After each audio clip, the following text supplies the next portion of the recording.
the point I'm trying to get to is here that Northrop borrowed a bunch of money and bought TRW Space Systems, the #1 think tank on your planet.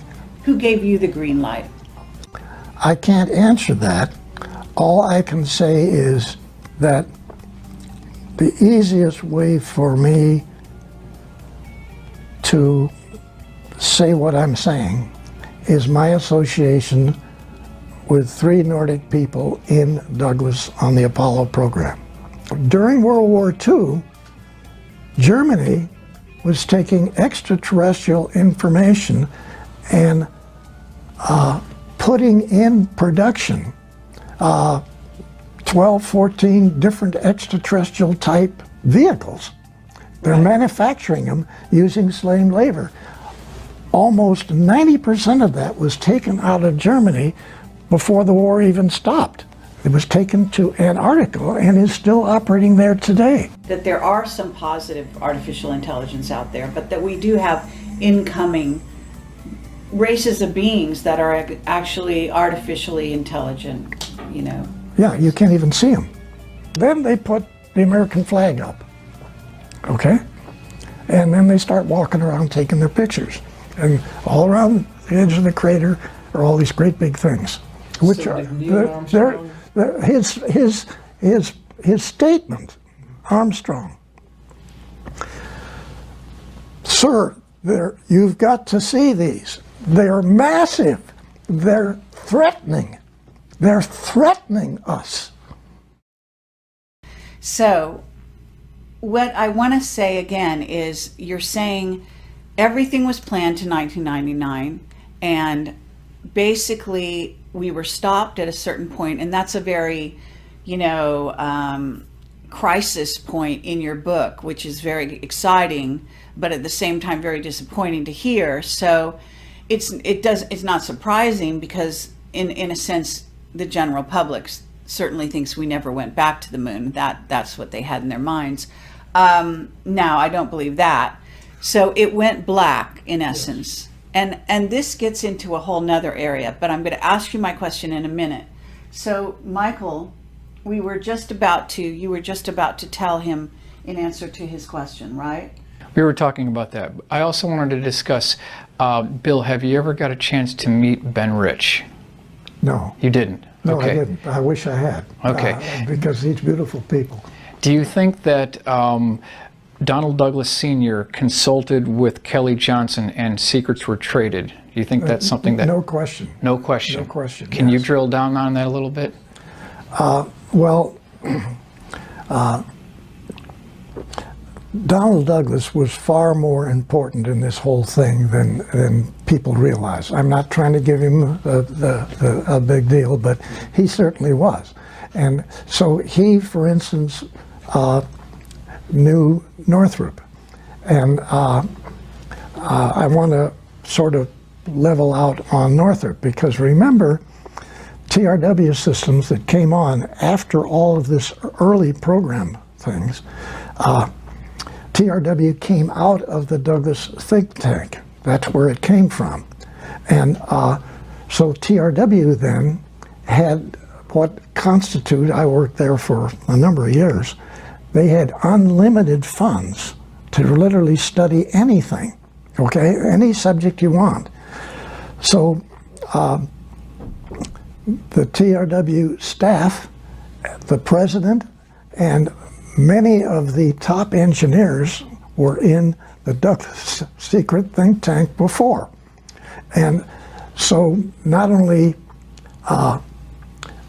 did Douglas talk to TRW, but Douglas talked to Northrop.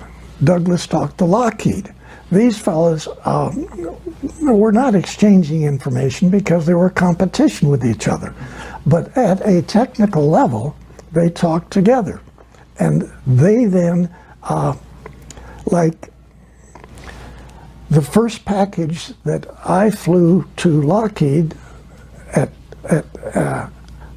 the valley there, was the first paper that Lockheed had, which formed the think tank.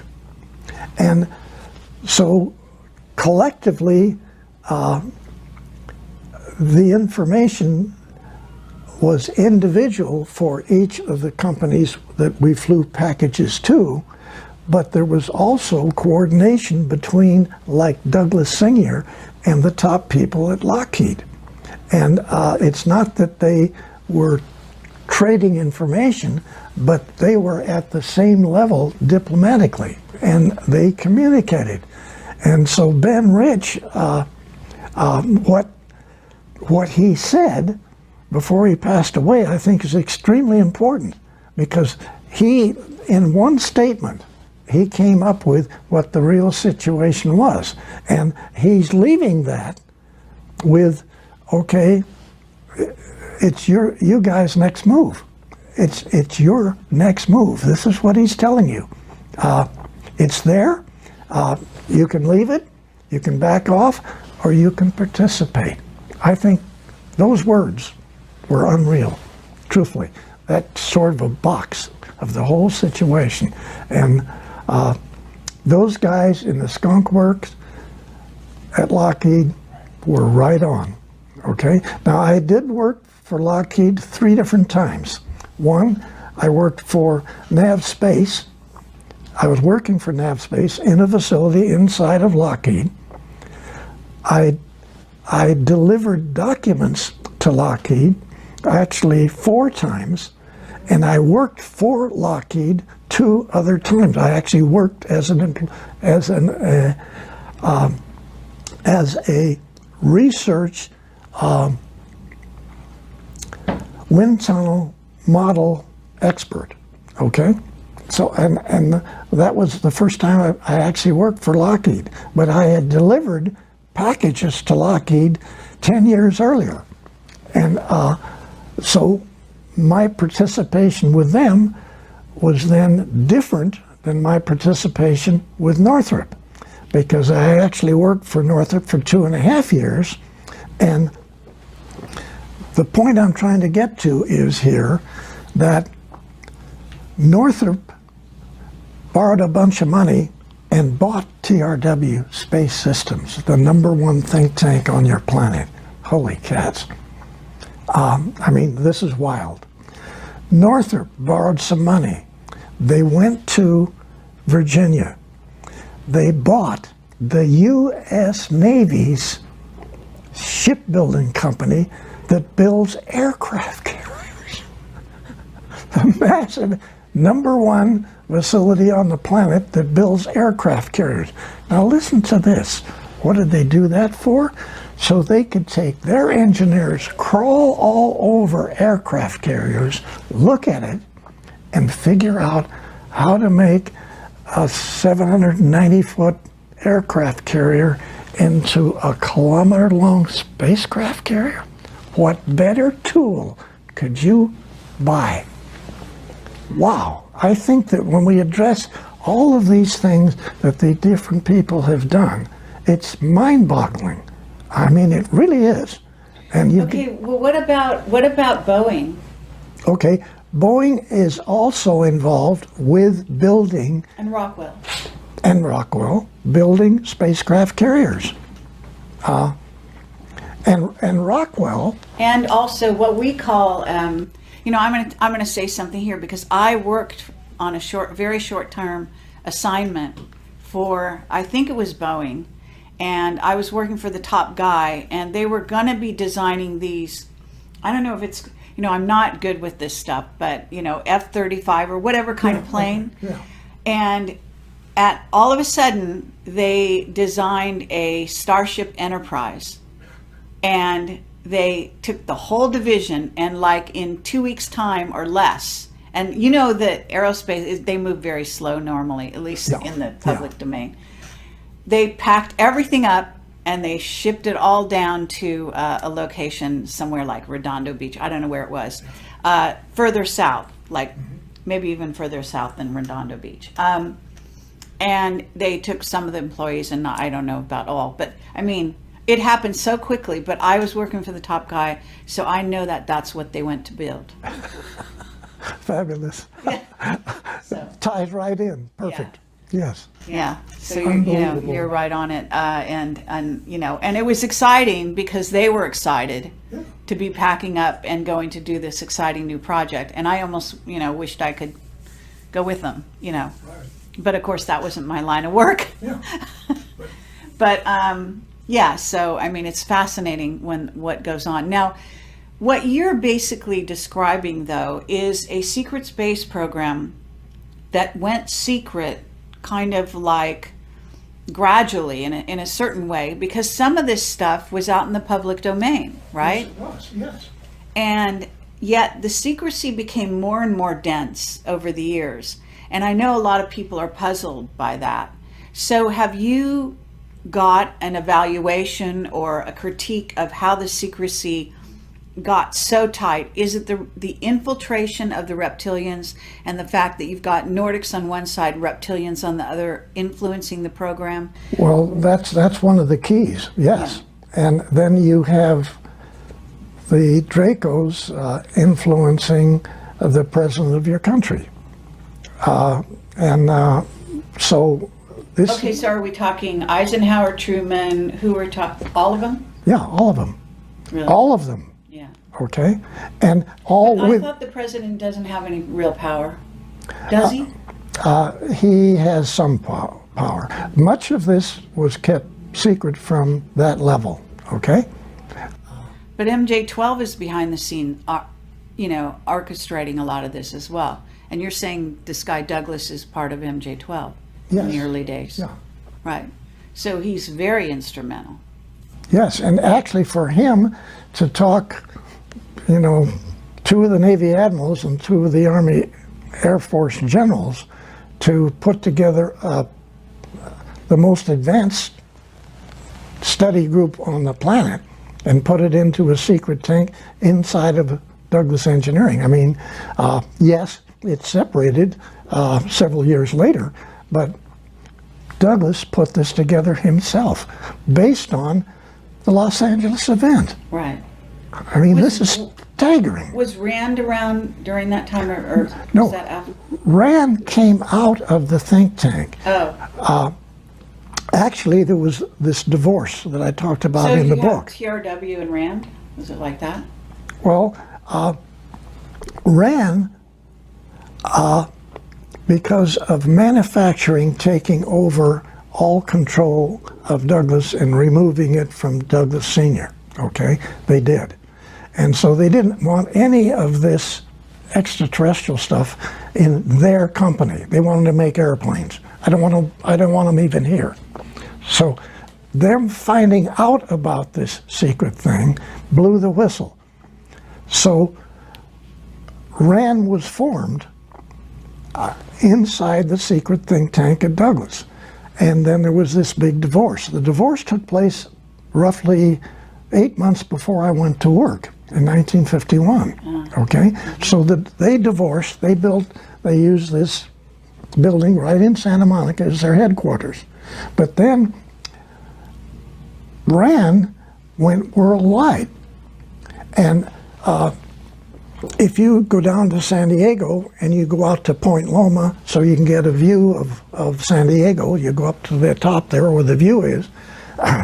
As you went out there, on your left side, underground, that's all RAND. On the right side is nav space, underground on both sides. You're there looking at San Diego. Right over here is all of this massive RAND thing, and all the way back on this side, nav space. You don't realize what came out of the Douglas think tank. How many years is this? That's 70 years ago.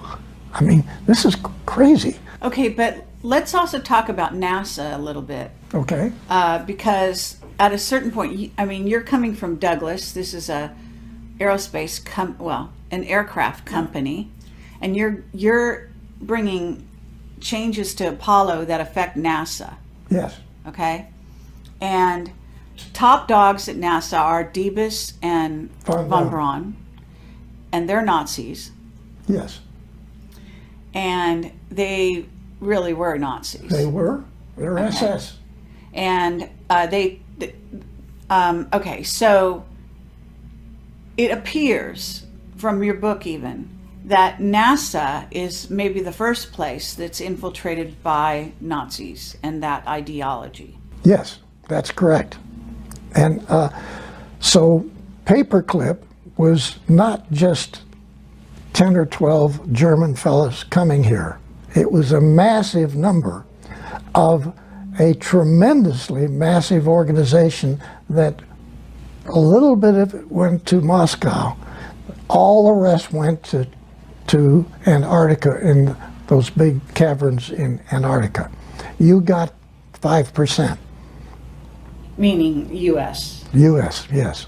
Okay, but Britain got some. Yeah, but yeah, there's little bits. Okay, we, Von Braun and Diebes were both principals in that organization in Germany, and so you say, well, we got good ones. There were other good ones too that the Russians got, and many of them were still managing construction of extraterrestrial spacecraft carriers, which were being built underground in Germany during World War II. Okay? You mean when they came to work for us, they were continuing? No, during World War II, Germany was taking extraterrestrial information and putting in production 12, 14 different extraterrestrial type vehicles. They're manufacturing them using slave labor. Almost 90% of that was taken out of Germany before the war even stopped. It was taken to Antarctica and is still operating there today. Right. New Berlin. Yeah. Yeah. Unbelievable. Right. Unbelievable. So is that why John Kerry went down to to Antarctica while we had a presidential election being held? Okay. Okay. Well, I have whistleblowers who've talked about Antarctica, and I've released information about this. Now, I'm not a whistleblower, okay? I am simply an individual You're who has sanctioned been by the military. That's a whole different ballgame. Okay. All right. You're coming from a completely different angle. Most of the people that I deal with have worked in above block top secret. Okay, I may even have worked with you or near you, but they have come out of the organization. Then they start talking. In some cases, violating their security agreements. Okay, I don't know what that's all about, but I am just trying to put it aside. I understand, but this is a radical change for the military to be actually bringing one of their own forward in this way. And I wonder if your enthusiasm is going to be catching? Are there going to be others like you? This is what we're hoping will take place. That's what I'm hoping will take place, because the public needs to know about this. The country needs to know about it. The planet needs to know about what has taken place. And we've been lied to. I say this over and over. We've all been lied to for a minimum of 6,000 years. Every country, every European country, every Asian country. Okay, but let's get into, and I apologize to you, but this is so important. Why do we need to know now? Because I get the feeling that you're actually coming forward at a critical time because of something coming. Okay, you could say that. I could say, in my opinion, I hope that this is going to take place. Okay, I'm hoping that that this will benefit release of this subject. That's my hope. That's okay, but is why are they choosing now? I mean, you were sitting around. You're really 93? Yes. So you were sitting around, I assume. I mean, you were a fantastically busy person, building all these things and designing all these things, but at some point you must have sort of retired and been, less busy, yet less utilized by them. And you must have, you know, even during the time you're writing your book, and I know that Bob Wood talked to you back in 2009, and I think there was some kind of interaction with you with some other reporters or somebody back in 2002 or something like that. And this is what was written in the back of your book. And yet you basically had, the lid was on everything you were doing, and even Bob Wood didn't come forward with the interview he'd done with you back in 2009 until 1 year ago, almost 1 year ago to now, when somebody in the organization who's bringing you forward contacted, it appears, Michael Salla. Okay, Michael Salas, he's done his homework. Okay, now,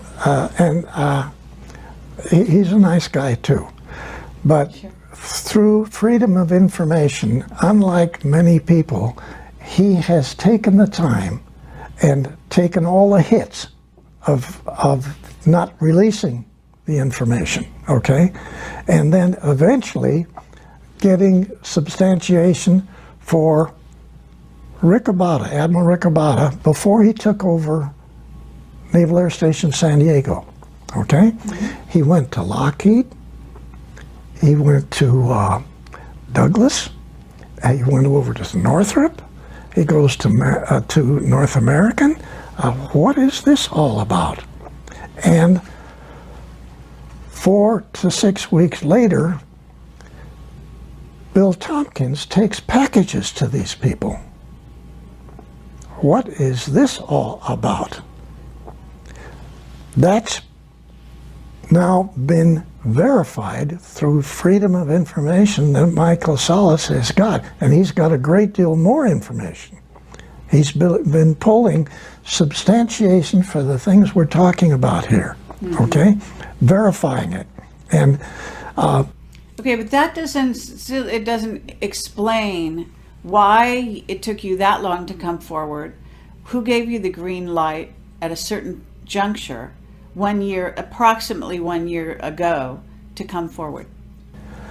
Well, actually, it's not like what happened 1 year ago. That I don't even know what that answer is, because let's go back to the south part of Oregon and this Navy League Council that I set up in Oregon. And I had my ship models. I put them in the big mall. We could talk about it. There was an article in the paper that some people in downtown Medford, Oregon, were going to have a Navy League Council. And so I get the information in the paper, and then I have people calling us. I stood in the center of the mall 3 weekends. I had a little place there with documentation about the Navy League, and I got 70, 80 people within about 3 months, and we formed this Navy League Council. Okay, what year was this? This was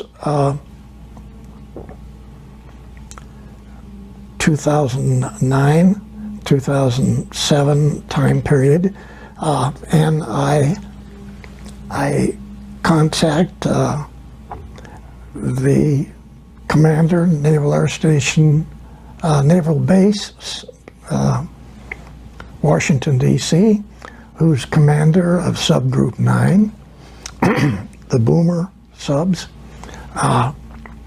and I talked to him, and I talked him into coming down to Medford, Oregon, in the big restaurant there, and throwing holy water on this new Navy League Council.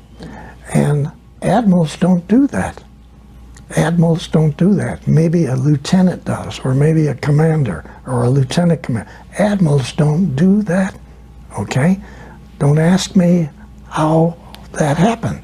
Somebody threw a little bit of whatever, and this admiral, who has a fantastic background himself on the subject, so we talked throws holy water on Navy League Council in the Boondocks down But in... are we talking Bobby Ray Inman at this point?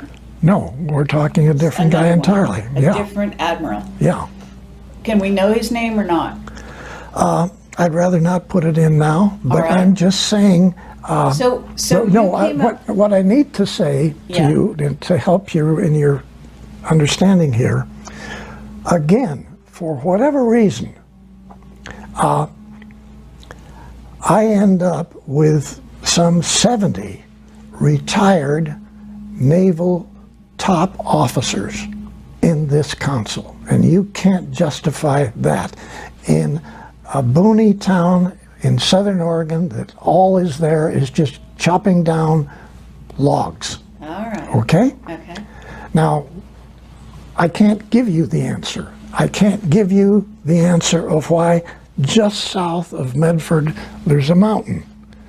And there's a mountain there where all of these Navy officers, most of these Navy officers are in business who they have their own airplanes. They fly all over the United States and Canada. They see UFOs coming south, coming from the east, going into the side of this mountain, This isn't Mount Shasta, is it? Mount Shasta. It is. Okay. And so they take their airplanes and they fly collectively, 7, 8, 9 planes, trying to find the door.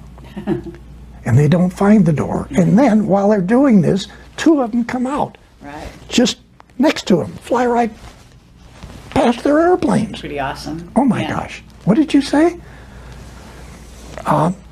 So what are all these, how, You know, look, you're in contact, even to this day, with Nordics. You're being influenced. You're being communicated with Telepathically. Yes. Okay, so that's what they did. They basically kind of telepathically said, "Hey Bill, this will be a great idea for you. You'll go down. You'll start this association, and if you build it, they will come." Right? And they did. Yeah. Okay, and they did, but I can't justify, okay? Why in the world would we have that many top off? One is at a Marine general.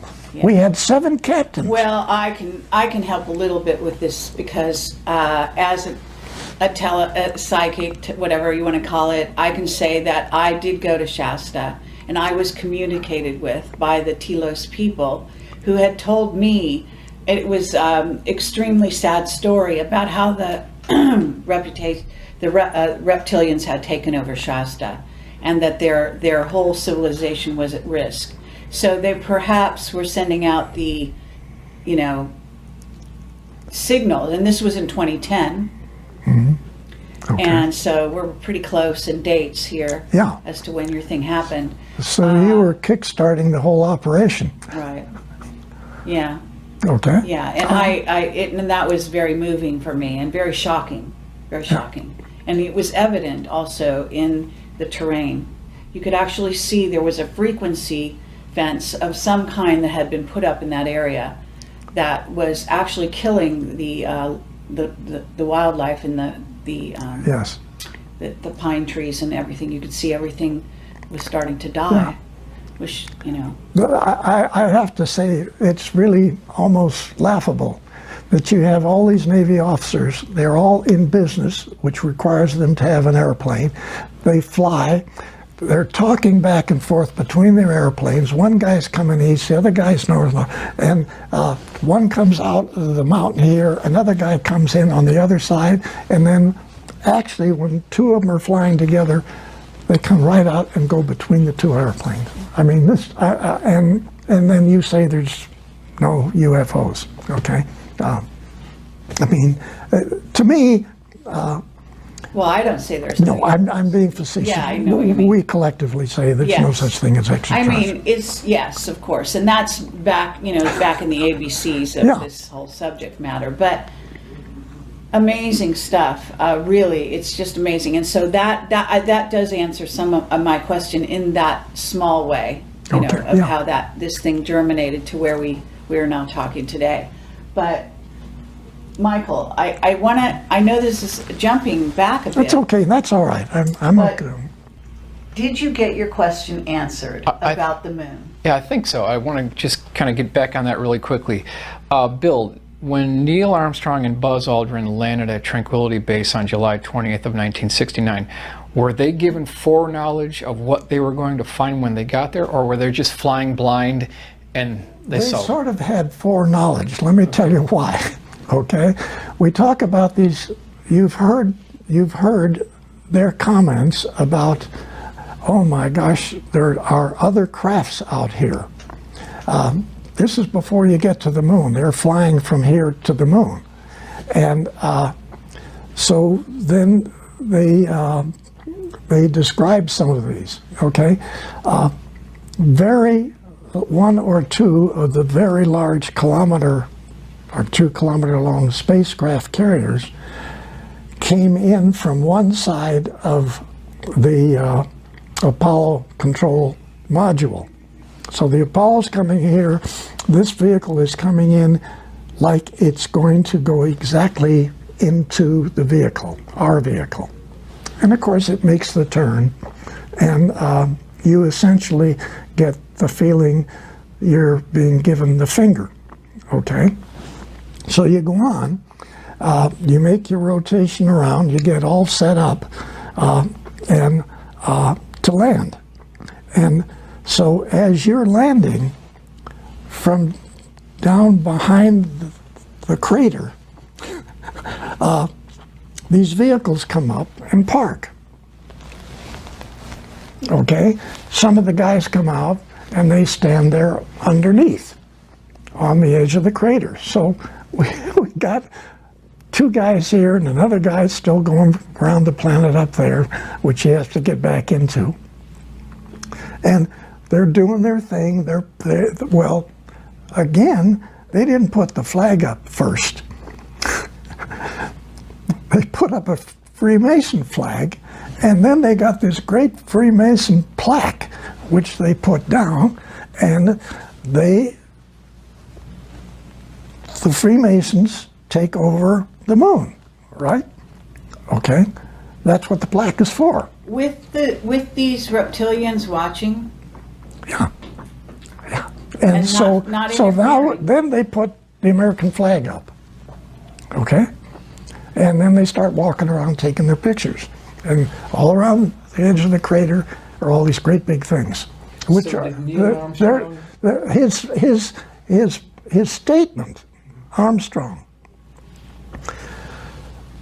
Sir, you've got to see these. They're massive.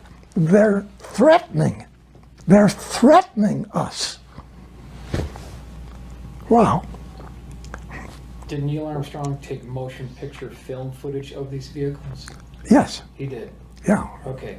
And what do you think was the talk inside the command module when they redocked with Michael Collins? What do you think Buzz and Neil told Michael Collins? What was that discussion about? Oh my God! Yeah. First of all, okay, really, because this is totally. Now, remember,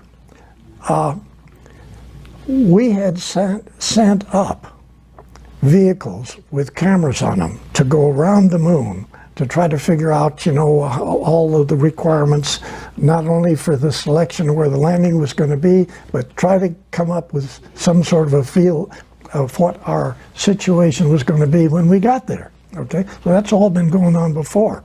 So we have seen and we have photographed structures on the other side of the moon, and next to those structures, a ways away, are foundations of many different buildings that are there. So we've already photographed. We knew that. Okay, well, I'm going to go back even further than that, though, because we know the Nazis had been to the moon, right? Yeah. You admitted that, and not only that, but one of my witnesses, Mark Richards, is Captain Mark Richards from the Secret Space Program, from Space Command. He is a Navy, he was a Navy officer on the side of the Navy, and he was, I don't know if you've ever heard of one of the craft that he was famous for flying, which is called Minerva, which is an artificially intelligent craft Vehicle. That very few people can apparently even interact with, let alone drive. Yeah. So Okay. he's in prison in Northern California because I guess he's been framed for murder, and he's the enemy of the reptilians who are in office and Dracos. But he said that by the 60s and early 60s, we had a base on the moon, even though we'd been told no, we couldn't. Okay. And he said that's because Curtis LeMay wouldn't take no for an answer. Could be. I don't know. That sounds a lot You don't like know Curtis about that No, part. I don't know. Okay. But that could be possible. All right. Okay. And he read your book because I sent it to him, and he said it lines up with everything he knows. Okay. I'm sorry he's in prison. Yeah. Well, I think that with your revelations, maybe someone could actually turn some keys somewhere and get him out. Yeah. He's almost an elderly man at this point. He's in his late 60s, I think. Oh, okay. Not as old as you. Yeah. But he was chosen the same way you were, he said, when he was Yeah. very young. Well, that's where I was trying to get back to him, that All right. it's not just one or two people that are selected, okay? There's hundreds and hundreds of these people actually all over the planet. There's Russians too, and there's Chinese. And so, but unfortunately, not making this nice,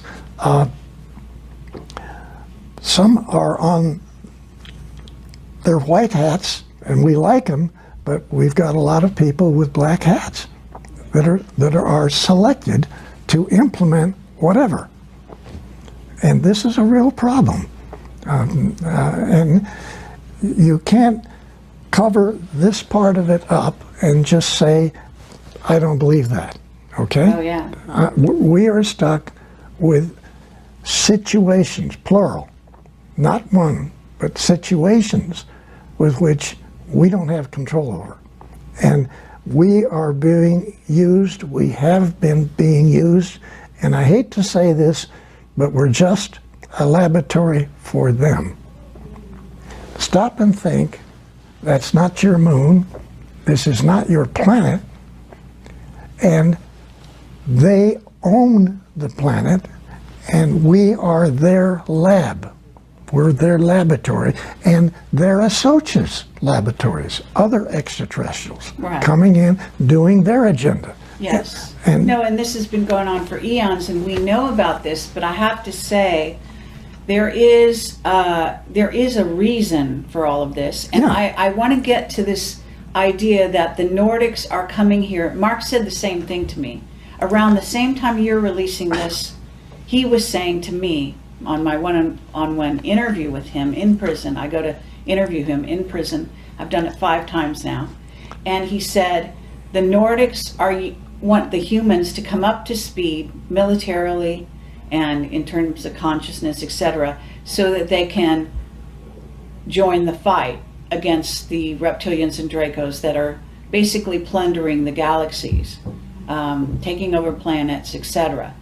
And you've said something very similar to that. yeah, I have to agree with that. I'm just saying that this is our situation, and it's And our military is very aware of this. And so what they've been doing is funneling what we call black project money, billions, into building this secret space program that's now practically what we call a rogue civilization. It's almost living so far in advance of the way we live in terms of technology and in terms of everything else. okay. Adding to that, you have Solar Warden. People don't believe that we have Solar Warden, okay? I believe it. Okay, but it is 8 Navy space battle groups with destroyers, cruisers, other vehicles, support vehicles, transports, trucks, all kinds of stuff. They're operating off of Nordic bases, okay? Their families, their children, live in Nordic facilities. They go to Nordic restaurants for food. Just like the 6 people in Lockheed, which are here, working, or they have their own facilities in an area in Burbank. Those 6 fellows have wives and children. They're in the public schools there. They go to restaurants and they nobody go. knows their And names. the manager of that 6 group, they are. They have their own mission, which again is talking about this region of the galaxy, this arm, and so they could just as well have been on board the moon facilities, but they're local.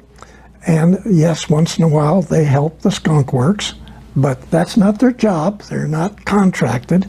And okay, he lives 3,700 comparable years, and so do the children, the wife. Okay, the children go to the schools, but every hour they put in class, they're being taught telepathically their own information, because they can finish a 4-year college degree by 9 years old. Okay, and they're right here in Burbank. Now, yes, we've got all this other stuff out there too that's being operated in the same manner, and those people are they're not necessarily here as a contract to help Lockheed, but yes, they do once in a while talk with the skunk works, make side issues, make side suggestions. Okay, but what about you? Because you're 93 years old. Were you not offered to live 3,000 years, or did you? What's your relationship with them?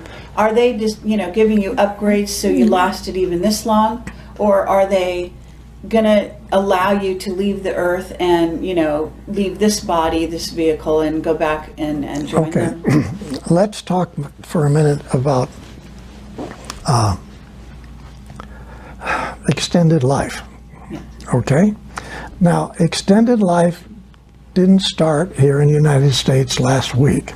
Okay, extended life was even implemented into the information that the Draco reptilian group educated some of the people. So no doubt about it. 'Cause I have now, eyewitnesses. so again, you say, well, what's extended life? Extended life was heavily involved in the secret think tank inside of Douglas. Okay, another subject. But then at TRW, where I worked later on, it was a really big program. I mean, really big program with hundreds of people involved. Okay? But even before that, the Nazis were reverse aging people. Yes. I have a witness about that, who actually said Werner von Braun was one of them. Okay, I've heard that. I don't know that. All right. Fine. Dr. Debus, all I got was he shaked his head. So I don't know that when that came up. Shaked his head no or yes? No. So maybe he was, I don't know. Right. All Well, right. But, why would they tell us? yeah, but okay. whatever. And I spent a lot of time with that whole week with essentially the #1 guy managing NASA. Okay? Right. Von Braun was supposedly the head of everything. Debus was the real head of everything. Okay. Okay, back to extended life. As it is sort of addressed today, what you do is you take an aspirin-sized pill, one every month for 4 months, okay? Or it could be an injection. Immediately you start feeling much better, okay? Immediately you start feeling much better. At the end of, or probably way before 4 months, the guys revert back to the latest number is 29. I've heard 23, I've heard all different dates, but say you go back to 29. So you've got everything physically that you had at that age, muscular, everything. And the young ladies go back to 21, okay? You have everything that you had at that point, plus you have a minimum of 400% greater capability of your brain, okay? Okay, so that, you have said that on other shows. Now I want to know, again, what's their relationship with you? Are you going to take one of those pills one of these days? I want to sign up for the program. You do? Yeah, I want to sign up with a program. I want my wife to sign up for it. I want my son to sign up. I want my daughter and their families to sign up, okay? But, is there a but in there somewhere, or is that fine, or have you gotten an, okay on that? Or? I haven't been able to sign up yet, Oh. okay? But I'm just saying that's a very real program. It has accomplished both men and women to move partway back, not the full 400% of the mind, but like 350, okay? The plan is 400% maximum, maybe 800% greater use of the brain. Obviously, what the Nordics are already using, okay? Because the Nordic guys and girls go to 3,400 years. Come on, comparable years. So this is, again, part of our problem here, because we're being taught by the reptilians lies. We're being taught incorrect information, even incorrect astronomy. Yes. Everything is incorrect. Yeah. This is insane. Okay, but one footnote. The Anunnaki that Zacharias Sitchin talked about, the Anunnaki are these reptilians, are they not, in most cases? Yeah. But there are some positive Anunnaki, are they not? Aren't there? In other words, that have started to change their ways, let's say. Yes, and we got these blue people too. They got a little hair on their legs, but they're nice people. Okay, they're helping. And they're very tall. Yes. Yes. And but I've been in touch with them as well in cool. India. Wonderful. They're good people. Yeah. Wonderful. Yeah. But we're just talking about 2s and 3s here. We've got, documented 23 different types of extraterrestrials, most of them being good people, okay? But then we've got these massive capability with facilities of the Draco extraterrestrial side that, they're controlling. And they don't just control this planet, we're just one of their planets that they control. Is Mars under their rule or not?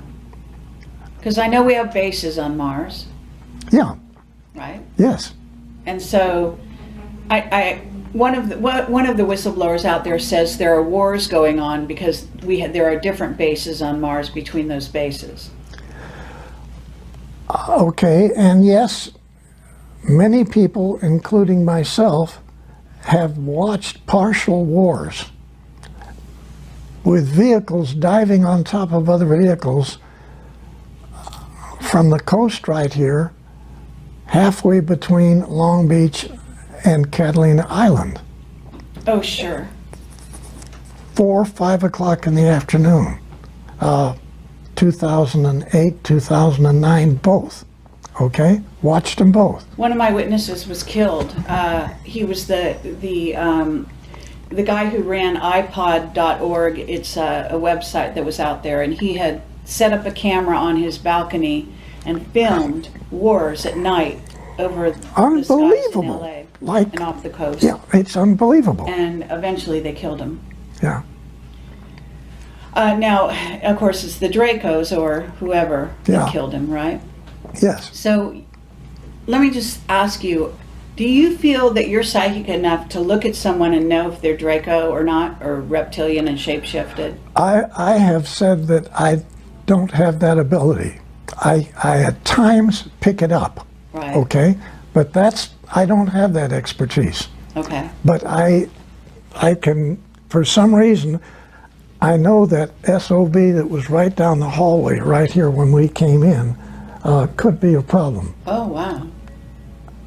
And I don't know why he was down the hall. We sort of were on the run to get in here because you wanted to get started. Sure. I saw him.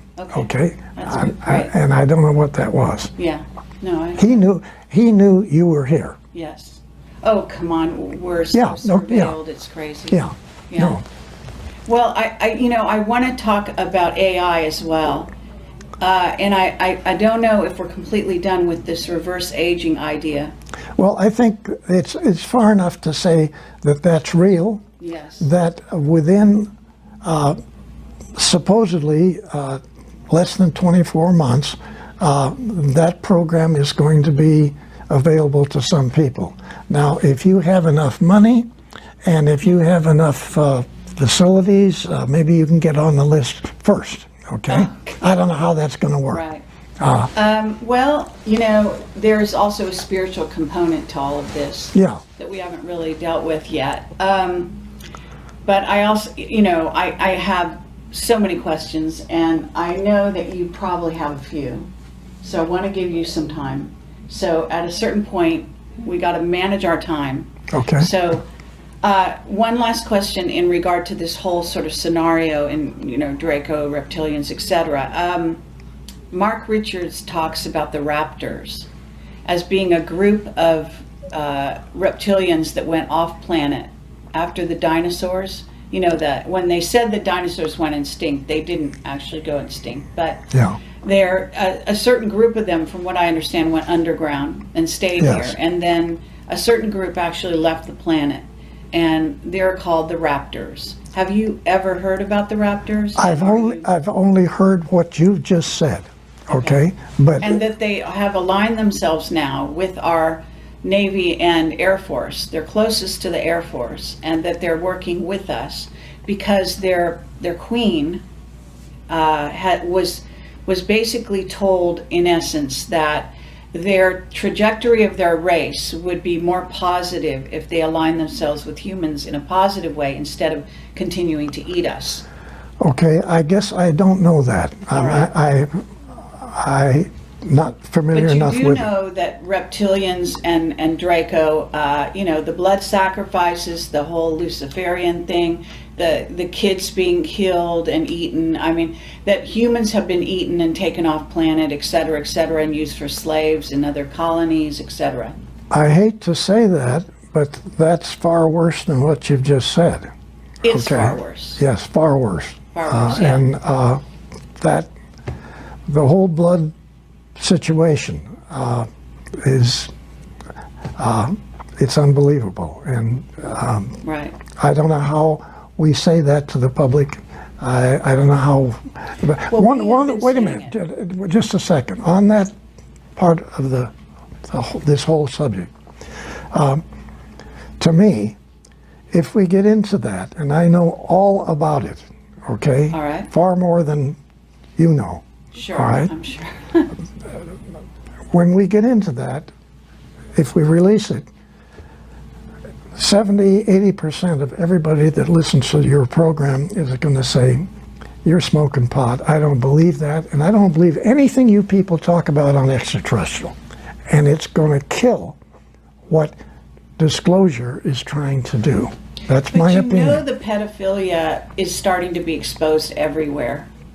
You know that much is Yeah. coming Oh, in. yeah. But You know the part that I don't want to talk about. I hear you. Okay? Yeah. Saying as much as you said right now is actually great. Okay? You know what I mean? Yes. Because you basically are, anyone who's hearing everything else you say is going to have to come to home with this. And if they want to know more, it's out there. It's more and more, it's out there. Yeah. Now, I'm not going to speak for Bob, but Bob Wood, Dr. Wood, who's worked with me on my book, okay? Yes. He's a genius. If we were in the conference room and we were talking and there was a big table there, he would have his fist like this and he would slam that table. I want every GD thing exposed. I want it all Good out. for him. That's lovely to hear. And I have to say, I'm having a hard time disagreeing with him, but Well, we can do another interview on that subject so that, you know, this one, it goes out, because I know you really want this information out. You want people to start to wake up, and we don't want to turn them off to any... we don't want, you just said degree. it, we don't want them to be turned off. We don't want them to not believe what's being said, okay? I know, but and this, yeah, it's... and some, we can get into it partially, but I'm saying, I personally don't want to be involved in doing what Bob wants to do. It's too heavy. I think it's going to really hurt getting more people to get involved in this subject. Okay? They're going to say that Bill Tompkins is smoking pot. I don't believe one damn word. I don't want to hear about any of this. Okay? Yeah. I don't want to hear about it. I understand. Let me say, because I have interviewed people about these subjects and dealt with this and Mark Riches is very open about it. Yeah. Interestingly, but he's in prison, and so they think he's got plausible deniability. Says no one's going to believe someone who's in prison. You know what I'm saying? Sure. So that's how they allow that to happen. But I do want to say my philosophy on this, which is humans are not protecting themselves. They're not protected. And so if you don't warn them, you're culpable. The next time somebody gets snatched and eaten or taken away, or their child, and I'm more concerned about the children, obviously, than anything else. That's, you know. that's it. Well, that's what... And so that's my statement. My statement is, I care about the children, and I want to protect the children. How can you protect a child? You must tell them. You must tell their parents what's happening, what's really going on this planet. And it's about time we humans are able to protect ourselves. There's a lot of New Agers out there who want nothing but to believe that there's ETs, definitely, but they're all hearts and flowers and good guys. Right. Yes. And this is such a dangerous thing to put out there, because again, you get humans that will not be able to protect themselves. That's and also not understand. Some people get the wrong idea about Camelot, but I'm actually in favor of the military. I know it sounds crazy, but I actually understand that we have a lot of military that are putting their lives on the line. Yes. In a daily basis to protect humans that have absolutely no idea that they're in danger. You're right. Absolutely. I agree. And that's got to change. Yeah, it's got to change. Yeah. So, I realize that people have no idea what a brave man you are. Oh. You are, I just wanted this statement made on my interview here, that the courage that it takes to actually do what you're doing right now is phenomenal. Really it is. See, I can get away with this because I'm a journalist and I can say anything and people will say, she's crazy, and just not listen. But someone with your stature, with your reputation and your documentation and where you were and where you come from and all of that, this is substantial. I don't think people can ignore you. I don't think they can. Well, I sure hope they don't, because frankly, we need help. Yeah. We need everybody involved in this. That's not a lie. We need help. Yes, absolutely. So at this moment, what I want to do is I'm going to get back to AI at a certain point, but I want Michael to ask any questions he's burning questions that you have right now. Okay, that's fine. Bill, let's switch gears here, but we're still on the same topic of naval programs. What was the primary mission of the 1946 naval program known as Operation High Jump, and what really happened? Very interesting. Essentially, the World War II had ended. We didn't win. It's just sort of ended. And the Navy had been involved with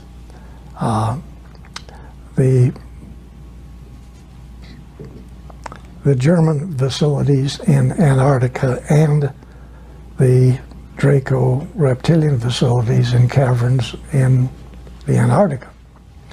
And this program was well accepted. And then when Paperclip took place, this is where many of the German elite technical people left Germany and went to their facilities in Antarctica. Some of them went to Russia, some went to England, and a large number of them, Von Braun and Dr. Debus and their people, came to the United States. So there's an admiral called Admiral Nimitz, and he got with another Navy admiral, and they formed the largest U.S. Navy battle group that we had ever had, with the number of ships and the number of facilities, personnel. There was over 400 airplanes involved. Many of them were enormous flying boats, PB-3s, TBFs, which were all in this battle group that went to our South Pole to clean up the mess down there, okay? There are large tunnels underneath the water all around Antarctica where the Germans, with very, very large truck submarines, had been taking facilities from Germany to Antarctica, the facilities had in Antarctica. So everybody said, we got Paperclip here in the United States, but you don't realize that 60–70%, even slave labor personnel, were put in these submarines and taken back to Antarctica through these big tunnels to very large facilities. So yes, there were extraterrestrial UFOs there too, and there were some production German UFOs also. So when we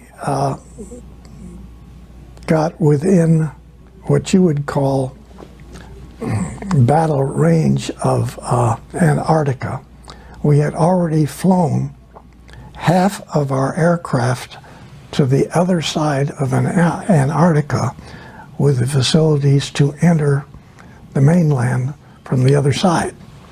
We were going to come in from essentially the Pacific side.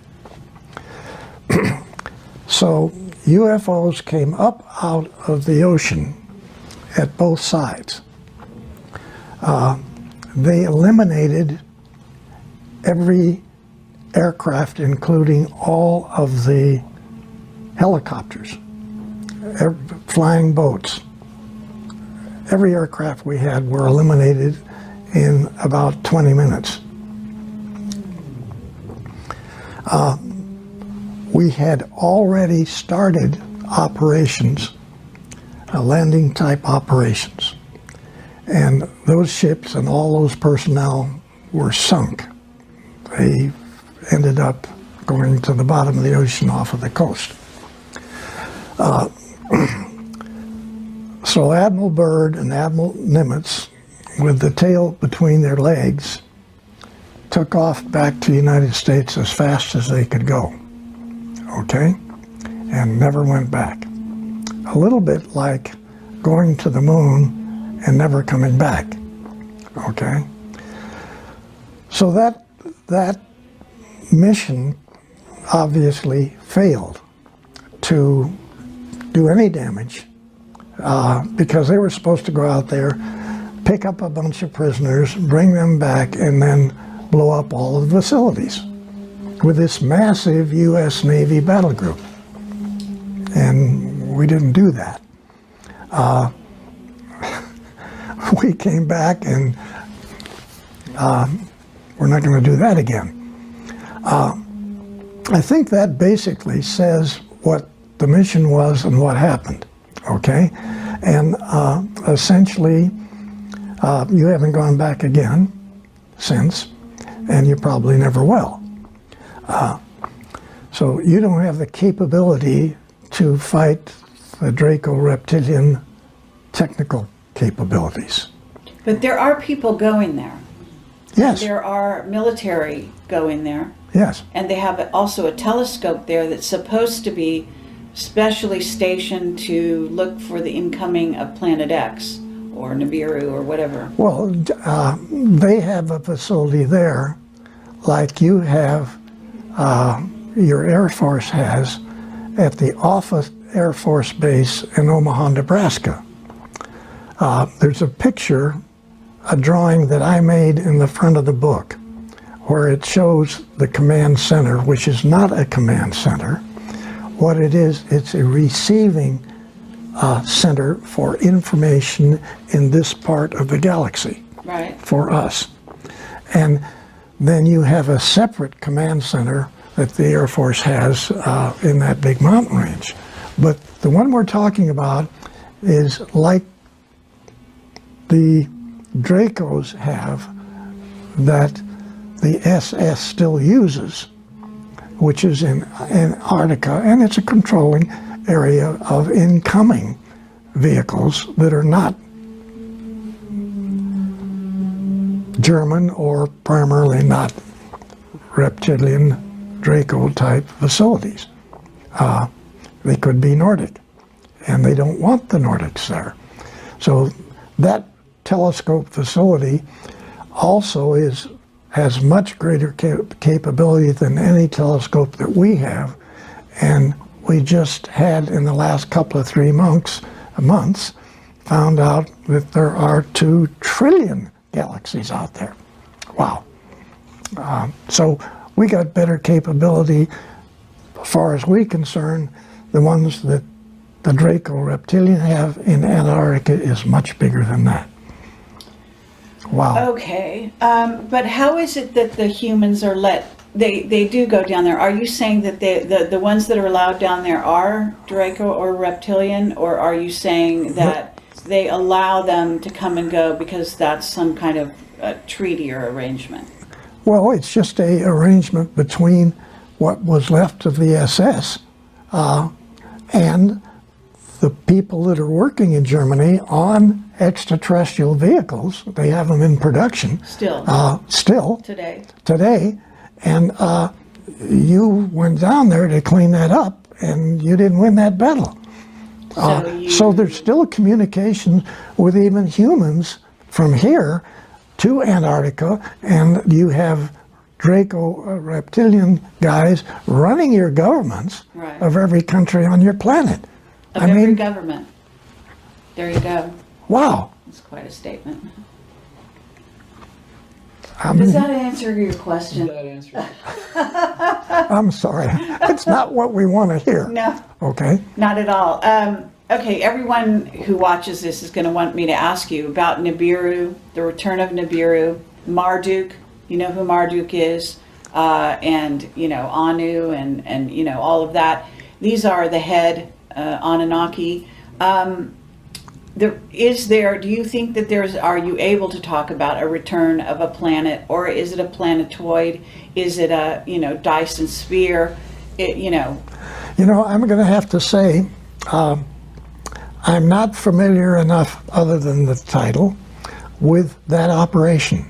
So, frankly, I can't help. Okay. That's not my area. All right. And I know about it, but I know of it. Okay, have you been told, let me ask you this. Mark Richards says we're about to start Earth changes in a sort of a more major way. What I notice about Earth changes is a lot of times they're orchestrated and they're created by, by men or Dracos or reptilians. And that they're supposed to start here at, the beginning of 2017. And Camelot was always told I've been doing this for over 10 years, that 2017 was sort of the kickoff date for a lot of so-called Earth changes. So Okay. have you heard that? Let me talk a little bit about a different involvement of that. All right. Okay. I had a cousin is Walter Handon in our family here, who was 3 years older than me, about the same age as my brother. And after, say, 1933 time period, we were just kids living in Hollywood. Walter's house was, he was the only child. His dad worked for the railroad and didn't make much money. And so they rented a house in Hollywood, which is what we did. Nobody had any money. And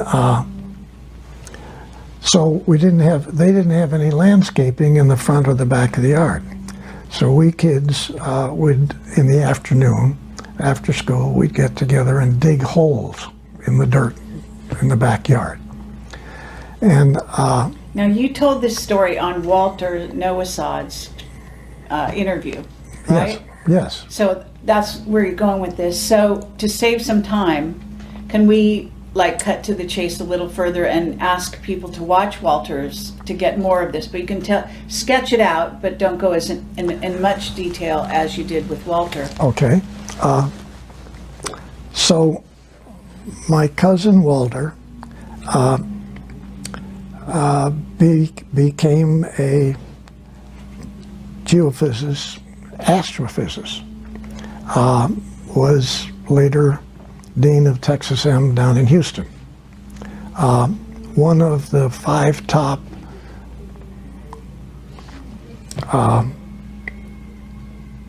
astrophysicists, I guess, in the country. And so he continued to come to California, and he would stay with us. We were living in San Fernando Valley, and I was working at TRW, and he was a consultant to TRW. And so TRW had astronomy and every other technical field going, with many different sub-laboratories working on it. And so we were very, very aware of the problems geologically with planet Earth. And this gets into not just Noah's problem, where he had the flood and he took care of it quite well, but there had been 7 floods since Noah's flood, and one of those was really bad.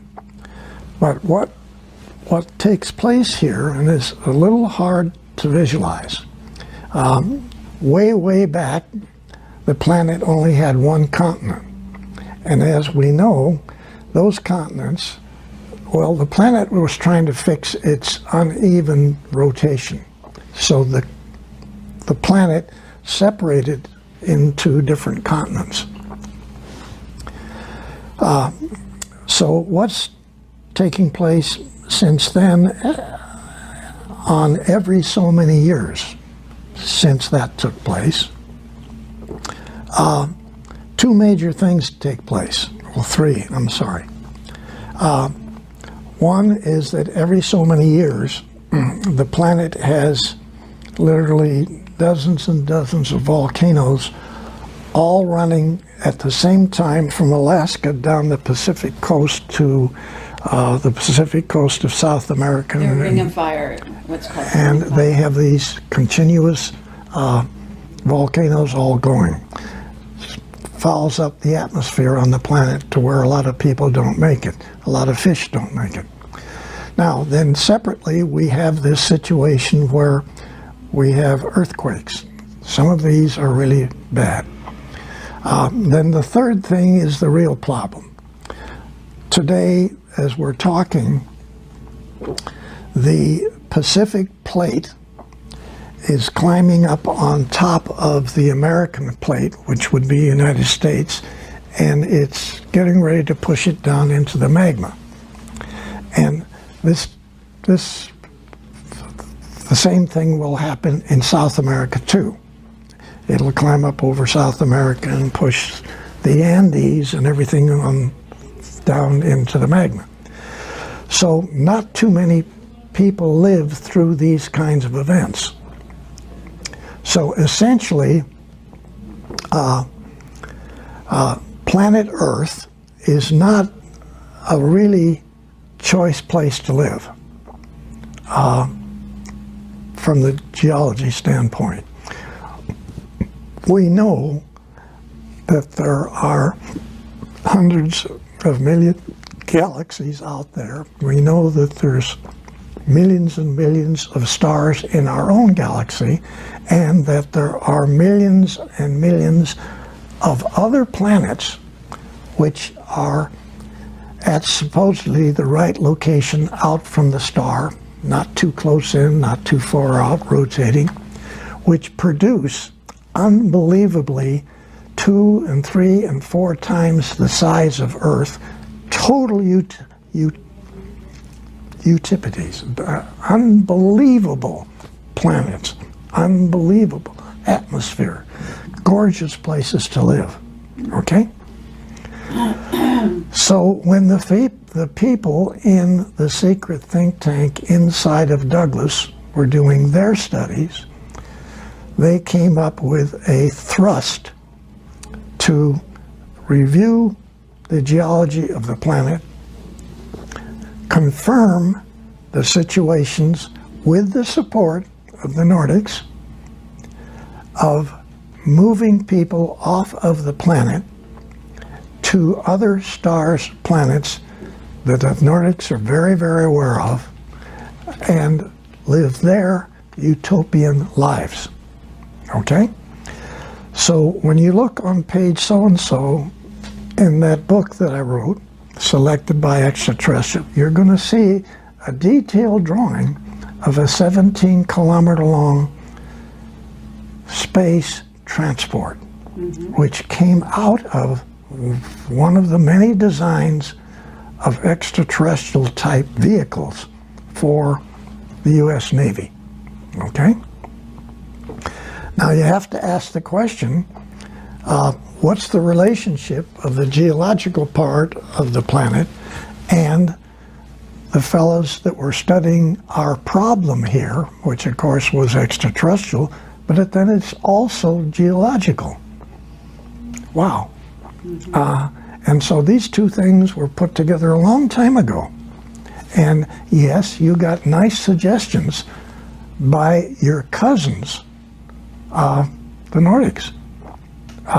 Look into this, gentlemen, ladies and gentlemen, look at it. Take a real good look at where you live, and what is the next date for either one of the 3 problems to hit us again? Okay. Oh my goodness. What is it? We're overdue. We're overdue for that day. Unquote. Okay. Now, my cousin, Walter Handon, was in on everything that I just said. He was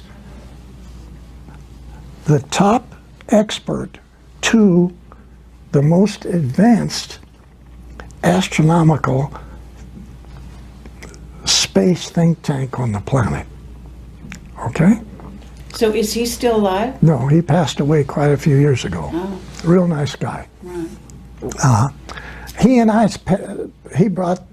brought this stuff back and forth just continually, and for him to be consultant of the company that I'm working for, you know, that was really beautiful for me. Well, may I ask why, like, can the Nordics help somebody like that before they die, or is that a choice? I think... Or are you sure he died and didn't just go to another planet? Okay, there again, a lot of people don't believe that they have many lives, okay? Some have more than others. Oh, okay? yeah, absolutely, I believe we it. don't just die here and that's it. Sure. Okay, we've got a whole lot of other stuff we got to do. Okay, and so TRW again in their programming on that particular subject actually told John Walder almost the date that he was going to step out. Oh, okay. And told him which of 7 different previous lives he was going to relive. New versions of. Oh, And I thought that was kind of cool. right. Now, I can't prove that. I'm only saying this is what he tells me. Well, it makes And, sense. and I'm saying that I personally, my wife and I, our family believes that, you know, this is only part-time here. You got a real job out there. Sure. And so there's got to be that relationship, yes. Absolutely. Okay, very In good. fact, you're going to have a lot of fun in another one of yours. I know that. You do? Really, you're going to have a ball. Okay. So what I want to say here is about artificial intelligence. Because when I dealt with Mark, we know the reptilian and the Draco threat and all of that. Yes. And other ET races as well, of which there are many that are still, you know, negatively, what I would call negatively based. And maybe as big a threat as they are. The chromaton comes to mind, the dragon moss, and there's also some other very diabolical creatures that even the Draco and the reptilians fear, Yes, from what I hear. yes, that's correct. Okay. Absolutely. All right. And what about artificial intelligence? Isn't that a threat? I mean, I was told by Mark that there are some positive artificial intelligence out there, but that we do have incoming races of beings that are actually artificially intelligent, you know. Yeah, you can't even see them. There are some invisible ones, yes, he Yeah, said that. you can't even see them. Intelligence. So you've dealt with this? Yes, Yeah? no question. And maybe not 1 or 2, maybe like thousands. Oh, really? Okay, with agendas. Yes. And unfortunately, again, both pro and con. Right. White hats and black hats. Yes. And some of them are essentially supporting Draco reptilian type of missions, Sure. and some of them are helping Nordic and the blue people. Okay, the blue guys are really good people, really. Yeah, they're about that. Okay. Yes, I agree with that. So, you know. Wait a minute. This little dissertation right here yes. has been fun for me. Oh, good. I'm like having fun Excellent. with you hitting on me. With this, you're trying to bang me. You're trying to hit me over the head. And really, you know so much about this subject. It's unreal. Oh, that's I just have to say, I have to say, well, coming from you, that's what I'm saying. no, I have to say, you're beautiful. You really know what's going on. Thank you. Thank you. Thank you. Really. Well, you know who I have to thank. So Okay. I'm not going to take all the credit there. But thank you. That's lovely Yes. to say. Thank you very much. Okay. What are we on time? What time did you want to get out of here? It's 2 o'clock. It's 2 o'clock. Okay. So we have kept you for a very long time. Okay. I can wrap this up here. I think Okay. maybe this is plenty of time for a person of your age, even though Okay. you're not always going to be this Yeah. age. Yeah, I get right. that. But so I guess cameras are still rolling, and I guess we should wrap this up. And I want to say thank you I very love much. you. Love you. Love you, and Okay. thank you for your Yeah. service to humanity. Okay. Okay? Appreciate it. And I mean that from the bottom of my heart and the top of my heart. And Michael, thank you so much. Yeah, I thank know you, you've Michael. been a bit slighted, but your presence Yeah. has